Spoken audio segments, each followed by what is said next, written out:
Surender Reddy sir గారు రాకమునుపు మా పాఠశాల స్థితిగతులు వేరే రూపంగా ఉండేటివి. మంచాల మందలో సార్ గారు ఏ రోజైతే వచ్చారో ఆ రోజు నుంచి మా ఊరి యొక్క స్థితిగతులు విద్యారూపంగా, పాఠశాల అభివృద్ధి రూపంగా అన్ని రకాలుగా ఎంతో మార్పు రావడం జరిగింది.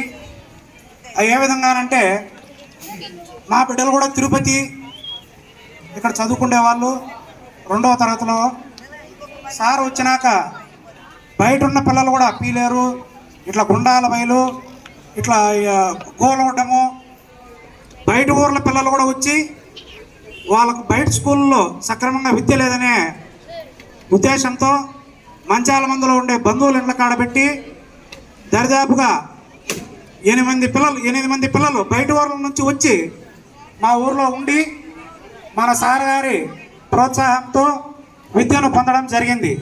అదేవిధంగా 12 మంది పిల్లలు బయట పీలేరు, తిరుపతి ఇట్లా కొన్ని పట్టణాలలో ఉండి చదువుకునే పిల్లలు కూడా తలపల ఇట్లా కొన్ని ప్రైవేట్ పాఠశాలలో చదివే పిల్లలు కూడా ప్రైవేట్ పాఠశాల విద్యను విరమించుకొని ప్రభుత్వ పాఠశాలలో చేరి సారు మా ఊరి యొక్క విద్యా గ్రాఫ్ను మంచి స్థాయికి తీసుకెళ్లడం జరిగింది.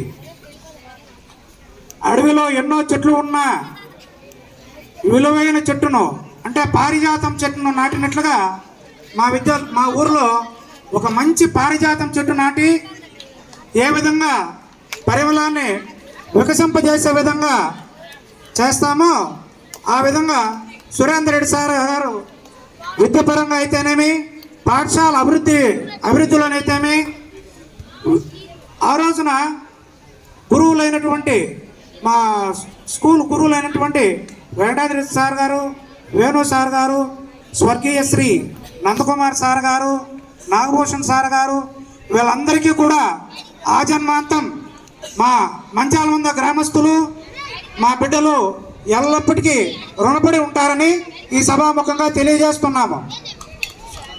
ఎందుకంటే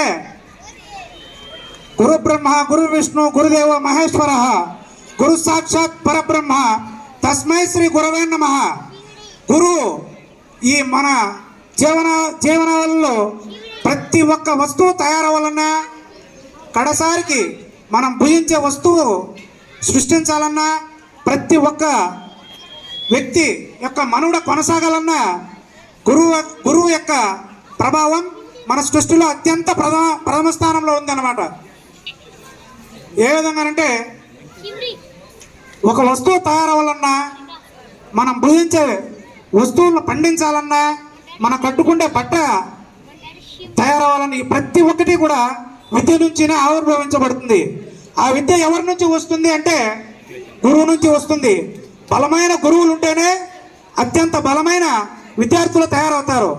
అత్యంత బలమైన విద్యార్థులు ఉంటేనే రాబో కాలంలో బలమైన దేశంగా తయారవ్వాలన్నా, ఆ దేశానికి అన్ని రకాలుగా మేలు జరగాలన్నా గురువే ప్రధాన మూల పురుషుడు. కాబట్టి ప్రతి ఒక్కరూ కూడా గురువులను ఆహర్నిశలు ఎల్లవేళలా మనం నమస్కరించాలి, సన్మానించాలి. వాళ్ళను తల్లిదండ్రుల కంటే మిన్నగా మనం గుర్తుపెట్టుకోవాలి. సరే, సమయం ఎక్కువ అవుతున్న వలన ఈ అవకాశం ఇచ్చిన పెద్దలకందరికీ కూడా నమస్కరించి ధన్యవాదాలు తెలియజేసుకుంటున్నాను.